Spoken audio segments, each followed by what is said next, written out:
I'm George, and this quarantine has lasted a bit longer than I would have hoped for, but that only means I got extra time to play some games I never really had the time to catch up with. I gotta tell you though, seeing the huge list of unopened games on my Steam library can be daunting, so I went back to the comfort of some of my childhood favorites. Now let's start with Monster Madness Battle for Suburbia, which was my first Xbox 360 game that my mom found for $2 on a flea market. I gotta admit that when I first saw the case of the game, I was slightly worried this game would be a little too scary for me. I mean, the game was meant for teens and up, and had only just sold my Wii after I finished my playthrough of Wally. But after seeing the intro of the game, which contains cutscenes in a graphic novel style, I fell in love with the game. It has quirky, stereotypical high school characters, from the goth who cares about nothing to the skater boy who is up to no good. The game does not take itself very serious, in the sense that nothing in the game seems to really make sense story-wise. And it doesn't matter because it is a fun, top-down action game. I've seen several reviews where people complain about the controls being whack and the game being too hard. Well, my reply is that maybe you're whack.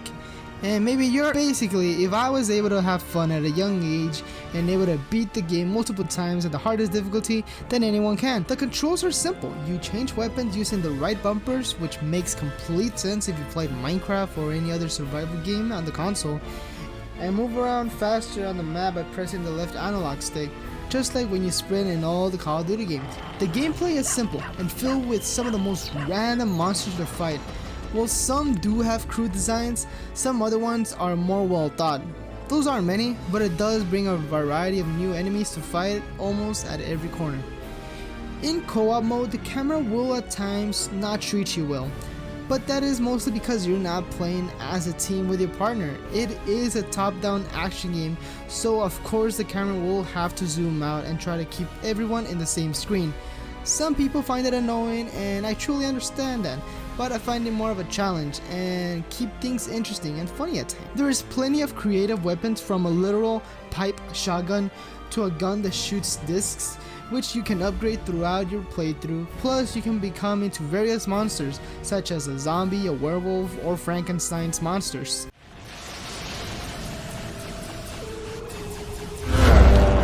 The next game I have fond memories of is Pure by Blackstone Studios. Now, this is a fast-paced quad bike race type of game where you compete in 3 different types of modes. Race, where you, race. Sprint, where you race but faster and in smaller maps. And Freestyle, where your main goal is to just do tricks and accumulate points. What I love about this game is the simple control schemes on how to perform said tricks. It is easy as pushing the analog stick to any direction and press a button. I came back to the game and it was like I never left it in the first place. I was performing crazy stunts perfectly. Just as they say how you never forget how to ride a bike, well, I don't know how to ride a bike, but the game is fun. The game takes you to real world locations where each one seems to take you to bigger heights. The levels are memorable and well designed and have killer soundtracks. You find yourself racing for hours.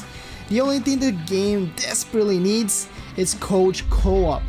It allows for a lot of customization on your ride, from the frame of the bike to its grips, and as you progress you will get more and more upgrades, and there will be different types of bikes you will want to make for the different situation.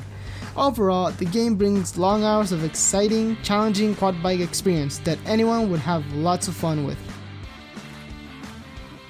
Sega Superstar Tennis. But first I gotta mention that at the beginning of playing the game for the first time after all these years, there is some rhythm that you have to get into with knowing when to press the button so you can make contact with the ball, because sometimes it doesn't want to do the thing I told it to do and it creates this mess.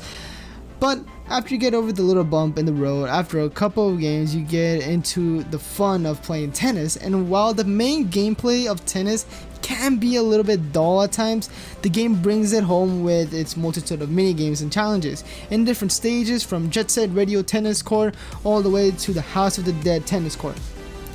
One of my favorite modes actually was the survival mode against the horde of zombies that kept coming.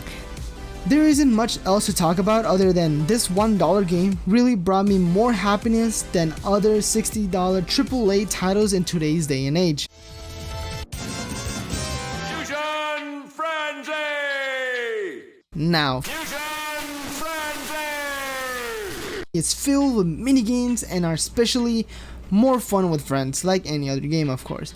But while there is a tournament mode, I would always find myself playing with friends exhibition, where you get to choose from a large variety of games that can be team-based, racing, fighting, or completing some kind of individual objective.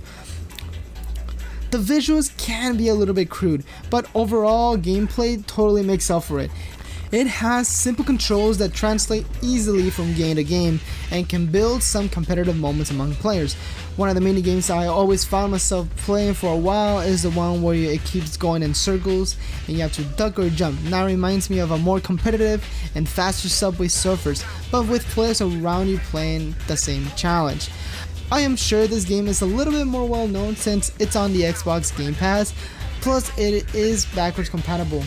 So if by any chance you have this game laying around, you should totally give it another go. Alright, let's take a step back and think about when America was thriving for a second. It's 2003, you turn on the TV to find that there are random people bashing each other with chairs, lights, stairs, and more. Best of all, it can all be done on your backyard. Well, guess what? They made a game out of this concept, and while many see backyard wrestling, don't try this at home, a major failure, I saw it as a cheap cool wrestling game that I found in a garage sale. No, but seriously, this game revolves around having some crazy stunts and attacks being made in different areas, showing that you don't even need a backyard to wrestle. Each area has a ton of items to interact with and deal some serious damage on your opponent, from hitting him with a pipe to throwing them a head of a cow. There's a lot of characters you can choose from, and basically all of them are real backyard wrestlers that you might have followed on TV. Again, like most games, it is always much more fun playing with people around you since the game can have some outright funny moments.